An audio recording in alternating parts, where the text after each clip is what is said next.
Tin লাগাবার পয়সা ছিল না, ঘরে বৃষ্টির পানি পড়তো। আজ তার ছেলে মেয়েকে আল্লাহ কোটি কোটি টাকার মালিক বানাইছে। আছে না নাই? কে করতে পারে বাবা বলেন? কে? অহংকার করা যাবে? এই যে পৃথিবীর একটা উন্নত মুসলিম রাষ্ট্রের নাম তুরস্ক, আপনারা অনেক শুনেছেন, এই কথাগুলো শোনেন।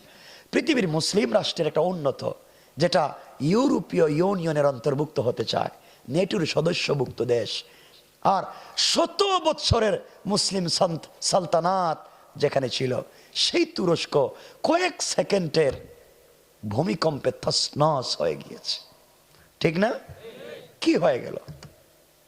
পত্রিকায় দেখলাম রিপোর্টে গতকালকে একজন লিখতেছে ওখান থেকে যে আমি এক বাসার 8 তলায় ভাড়া থাকতাম, আমি 3 মাসের ভাড়া দিতে পারিনি, আমাকে মালিক ঘর থেকে বাইর করে দিছে, আমার সব রাইকা আমাকে বস্তার কাপড় টুপড় দিয়ে আমার বাইর করে দিছে, আমি বাচ্চাদেরকে নিয়ে কই যাবো, আমি সরকারি তাঁবুতে আশ্রয় নিছি।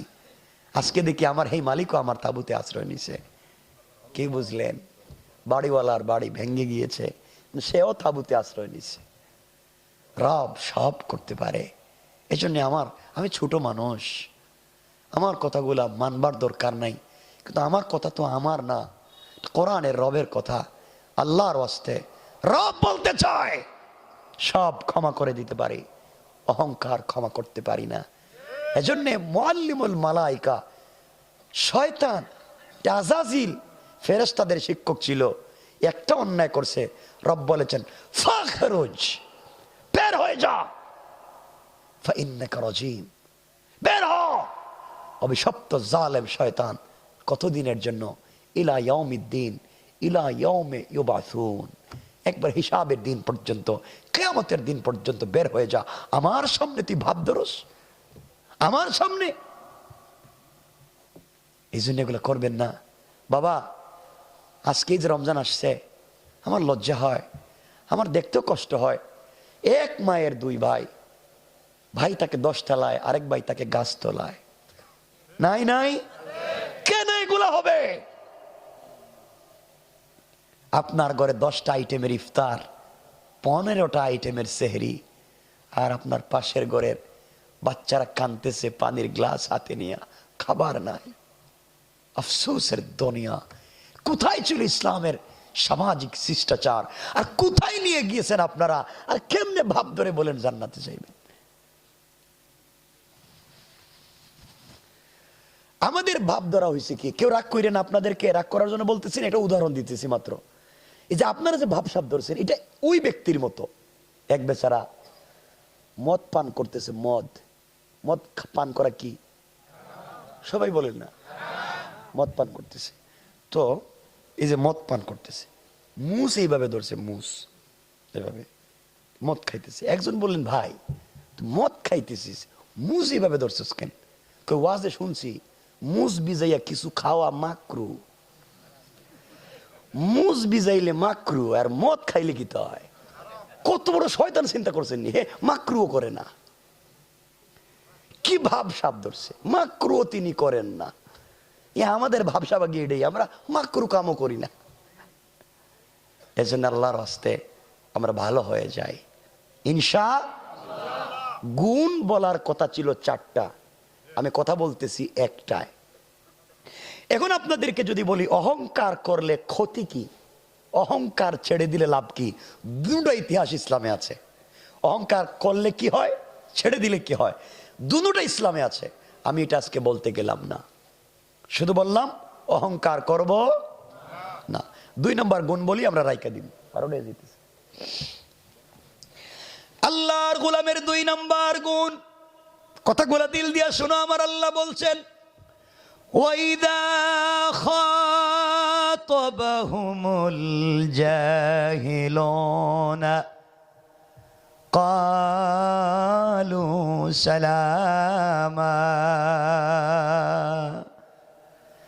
আমার আল্লাহ বলছেন, মুসলমানেরা, এই দুনিয়ার জমিনে যারা আমি আল্লাহর গোলাম দাবি করবে, আশিক রাসূল দাবি করবে, আমি আল্লাহর গোলাম নিজেকে মনে করবে, বান্দারে আমি আল্লাহর গোলামের 2 নম্বর গুণ হলো, আমার গোলামকে কেউ গালি দিলে গালির জবাব দিবে না, আঘাত করলে আঘাতের জবাব দিবে না, মারলে মারের জবাব দিবে না, গীবত শিকায়াত গুলকুরি সমালোচনা করলে জবাব দিবে না।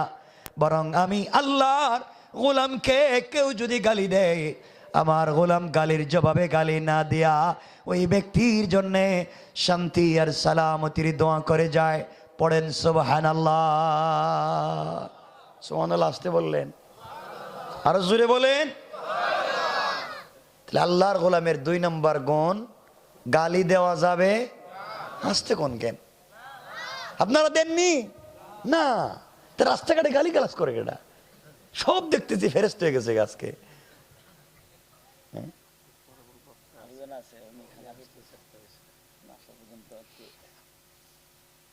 কষ্ট হচ্ছে না তো আপনাদের?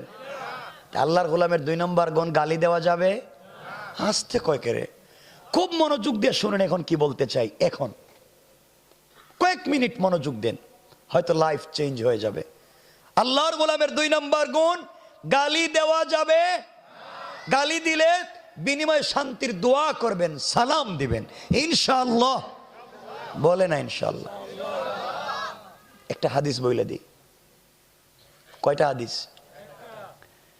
রাবি আম্মা জান আয়েশা, কলিজার টুকরা মা, হাফিজুল হাদিস, বহুত বড় বড় মুহাদ্দিস সাহাবীদের উস্তাদ আম্মা জান আয়েশা সিদ্দিকা রাদিয়াল্লাহু তাআলা আনহা বর্ণনা করেন, আমি যখন দেখতাম, খুব মনোযোগ দাও আমার কথা শুনবার জন্য যুবকেরা, আমি যখন দেখতাম আমার স্বামী রাসূল পাক সাল্লাল্লাহু আলাইহি ওয়াসাল্লাম ঘরে আসতেছেন, তখন আমি ঘরের দরজার চিপায় দাঁড়িয়ে থাকতাম, পর্দার আড়ালে দাঁড়িয়ে থাকতাম, নবীজি যেন আমাকে দেখতে না পান। তিনি দরজা এসে আয়েশা বলে ডাক দিবেন, আর আমি দরজা খুলে দিয়া জাপটি মেরে তাকে জড়াইয়া ধরে তার কপালে চুম্বন দিয়া আমি তাকে সালাম দিব। সুবহানাল্লাহ বাদ দেন, এই তো আছে সুবহানাল্লাহ। জুড়ে বলেন সুবহানাল্লাহ বলে। হেরা কিতা জানেন, হেরা মনে হয় গুরুস্থান থেকে ফালাই আইছে নাকি? তা মনে হচ্ছে গুরুস্থান থেকে ফালাইয়া চলে এসছে। আমার বন্ধুগণ, তা আম্মা জান বলছেন, ওয়াল্লাহি আল্লাহর কসম, জাত ও সিফাতের, আমি আমার স্বামীকে জীবনে সালাম দেওয়ার বহুত চেষ্টা করছি, আগে সালাম দিতে পারি নাই। নবীজি ঘরে আসার বহুত দূর থেকে আমাকে সালাম দিতেন। সুবহানাল্লাহ বলেন না? নবীজি আগে সালাম দিতেন।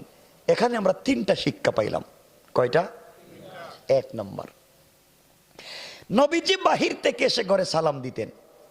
এর অর্থ দাঁড়ালো বাহির থেকে এসে ঘরে সালাম দেওয়া সুন্নত। ঘরে কেউ থাক আর না থাক, আপনি আসলে সালাম দিবেন, ঠিক না? ইনশাআল্লাহ কোন ঠিক? আমি বুঝতে শুনে কইতেছি, আপনারা কইবেন ইনশাআল্লাহ, বলেন না ইনশাআল্লাহ? আচ্ছা, 2 নম্বর হলো নবীজি বলেছেন বাহির থেকে আসলে ভিতরে সালাম দিতে হয়।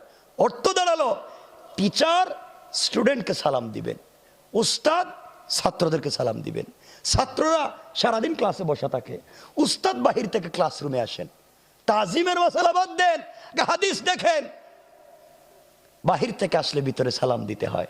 এর অর্থ হলো উস্তাদ ছাত্রদেরকে সালাম দিবেন। উস্তাদ বাহির থেকে ক্লাসে ঢুকেন, ছাত্ররা আগে থেকে ক্লাসে বসা থাকে, উস্তাদ ছাত্ররা সালাম দিবেন। আর আমাদের দেশে উল্টা, ছাত্ররা যদি হুজুরে সালাম না দেয় তাহলে পিডায়। কথা কন না কেন? এটা উল্টা।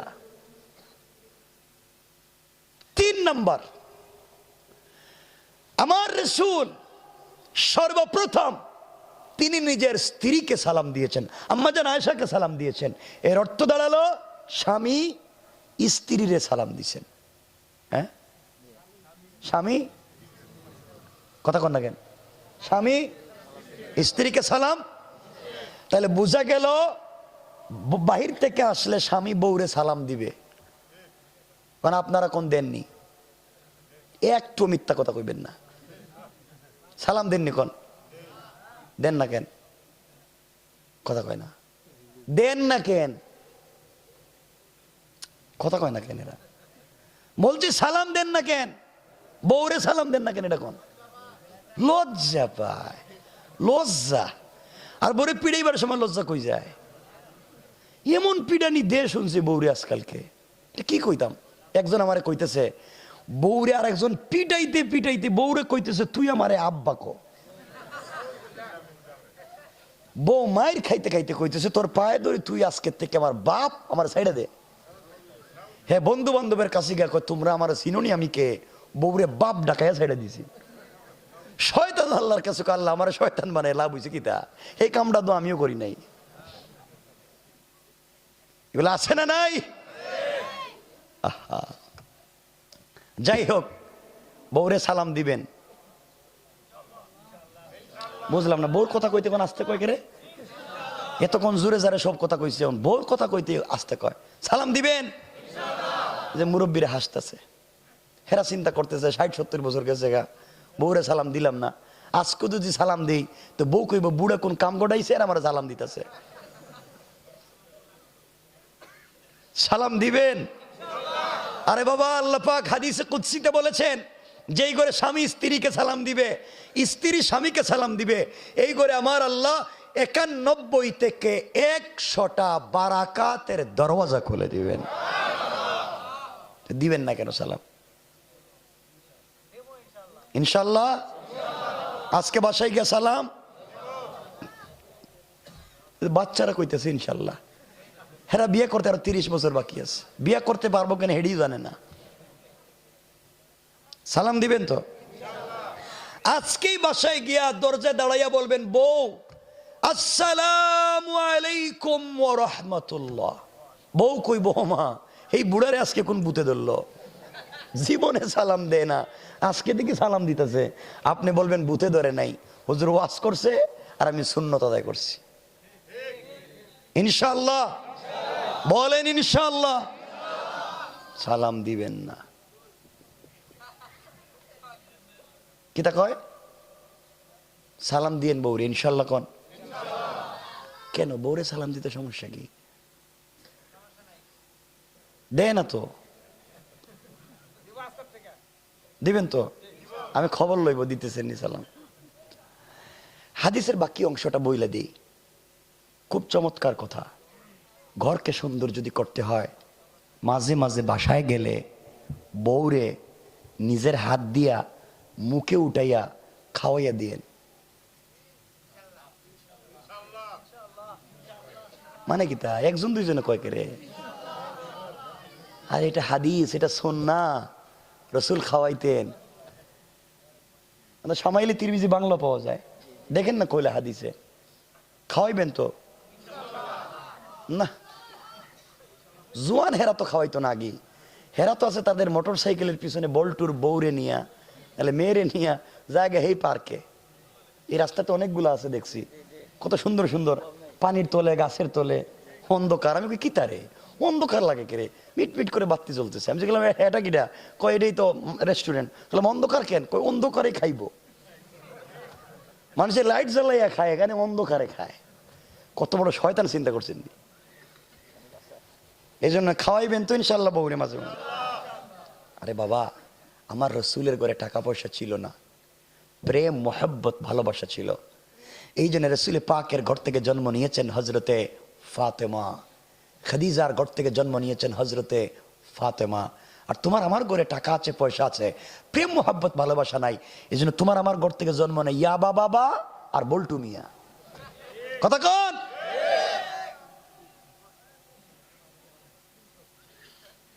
এজন্যে মাঝে মাঝে খাওয়াইয়া দিবেন তো। মুরব্বী বাবা যারা, আপনাদের কি তৈছে? এটা তো হাদিস বলতেছি, নবীজি বুড়ো বয়সে খাওয়াইছে, আপনারা খাওয়াইবেন। আর জোয়ান যারা আসো নাই না, তোমরা পারবা না তো। আমার মন হইতেছে আপনাদের আওয়াজ আমার সন্দেহ হইতেছে আপনারা খাওয়াইতে পারবেন না। আপনারা খাওয়াইতে পারবেন না, আপনারা খাওয়াইতে পারবেন মুখে উঠাইয়া পাশের বাড়ির বাবিরে, ঠিক কি না? এটা ঠিক কইছে কেডা রে?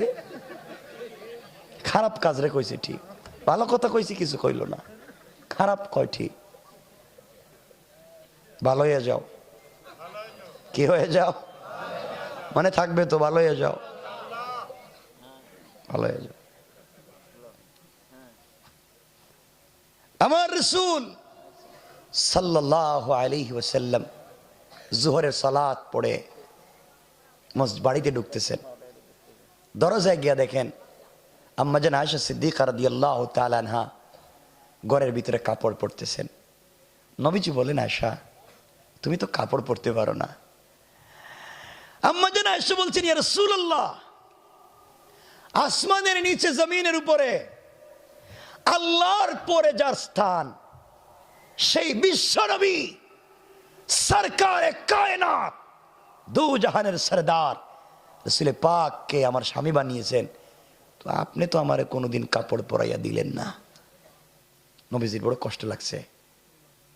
আমার বন্ধুগণ, নবীজি আম্মা জান আয়েশারে ধরলেন, ঠাইনা ঠাইনা বিছানায় বসাইলেন, মাথার থেকে কাপড় সরাইলেন, জাইতুন তেল মাথায় ডাললেন, চুলের বেনি আর খোপা খুলে নিজের হাতে চুলগুলা চিরুনি দিয়ে আছড়াইয়া চুল বেনি করে খোপা বেঁধে নিজের হাতে কাপড় পরাইয়া কুলে উঠাইয়া কপালে চুম্বন দিয়ে বিছানায় বসাইয়া দিচ্ছেন। কেমন ভালোবাসা ছিল আমার রাসূলের ফ্যামিলিতে। তো শেষ না, বৈশা দুজন এক প্লেটে খাইতে বসছেন। আম্মা জান আয়েশা সিদ্দিকা রাদিয়াল্লাহু তাআলা আনহা গোশতের টুকরা মুখের ভিতরে চাবাইয়া প্লেটে রেখে দিতেছেন, আর আমার রাসূল এই টুকরা মুখের ভিতরে নিয়ে চাবাচ্ছেন। চিন্তা করছেন? আর আপনার বউ দিলে কি করবেন? ফালাই দিব? খাইতো না তো, এটা খাইবো কেমনে? আজকের ওয়াজের পরে 12টার সময় বাসা যাইবেন দেরিতে, কোনো স্ত্রী যদি চিন্তা করে যে স্বামী এত কষ্ট করে আসছে 12টার সময় ওয়াজ কইরা, এটা গোশতের টুকরা মুখের ভিতরে ছাবাইয়া আপনার হাতে দিয়া যদি কয় বউয়ে আপনি খান, তাহলে আমার মনে হইতেছে আপনাদের যে অবস্থা, আপনারা থাপড়াইয়া বউর সব দাঁত ফালাই দিবেন, ঠিক কিনা? এটা তো মার্ডার কেসের আসে, আমি দেখতেছি। হেডা কয়টি এগুলা করবেন না ইনশাআল্লাহ। তাহলে 1 নম্বর অহংকার করা যাবে, 2 নম্বর গালি দেওয়া যাবে। সংক্ষেপ, আল্লাহর গোলামের 3 নম্বর গুণ আমার আল্লাহ বললেন, ওয়াল্লাযীনা ইয়াবিতুনা লিরাব্বিহিম সাজ্জাদাও ওয়া কিয়ামা। আমার আল্লাহ বলেন, মুসলমানেরা এই দুনিয়ার জমিনে যারা আমি আল্লাহর গোলাম দাবি করবে, আশিক রাসূল দাবি করবে, আমি আল্লাহর গোলাম নিজেকে মনে করবে, বান্দারে আমার গোলামের 3 নম্বর গুণ হলো, আমার গোলাম রুকু করবে আমার পায়ে, সিজদা করবে আমার পায়ে, সুজদা ওয়া কিয়ামা, সিজদা আমার জন্যে, রুকু আমার জন্যে, দাঁড়াবে আমার জন্যে। সুতরাং আজকালকে যারা আল্লাহ পা ছাড়া পীরের পায়ে সিজদা করে, মাজারে মাজারে গিয়ে সিজদা করে, আল্লাহর কসম, আল্লাহর কসম, তারা আল্লাহর গোলাম হতে পারে না। ঠিক না বলেন? আল্লাহর গোলামের কাজ সিজদা হবে আল্লাহর পায়ে। কার পায়ে? সবাই বলেন না। কিন্তু আপনার মাজারে যাননি, যায় কেডা? এত মাজারে যায়, পীরের দরবারে যায়, গিয়া যা আছে সব দিয়া দেয়। মাঝে মাঝে দেখবেন 8-10-15 বছর হয়েছে, বিয়ে করছে, বাচ্চা পাইতেছে না, জায়গা বউরে নিয়ে শাহজালালের মাজারে সিলেটে গিয়া, খাব্বা আমার একটা বাচ্চা দেও, তোমার কপালে ঠাডা পড়ো। মইরা গেছে, বাচ্চা দিব কেমনে? আমার বাসার সামনেই তো শাহজালালের কবর, আমার চেয়ে বেশি জানেন নাকি আপনারা? শাহজালাল জবরদস্ত আল্লাহর ওলি, কোন সন্দেহ নাই। শাহপরান জবরদস্ত আল্লাহর ওলি, সন্দেহ নাই। কিন্তু তারা মরে গিয়েছেন, মরা মানুষ কিচ্ছু করতে পারে না। বলেন না? মরা মানুষ কিছু করতে পারে না, মরা মানুষের দ্বারা কিছু হবে না। এই জন্য আল্লাহর ওয়াস্তে মাজারে সেজদা দিবেন। কত কয় না কেন? মাজারে, কবরে কোন পীর সাহেবের পায়ে সেজদা দিবেন না। কথা এখানে রেখে দিলাম। মুহতারাম চলে এসেছেন, আমার জন্য দোয়া চাই, আপনাদের জন্য দিল থেকে দোয়া থাকলো, আপনারা কেউ উঠবেন না। আসসালামু আলাইকুম ওয়া রাহমাতুল্লাহ।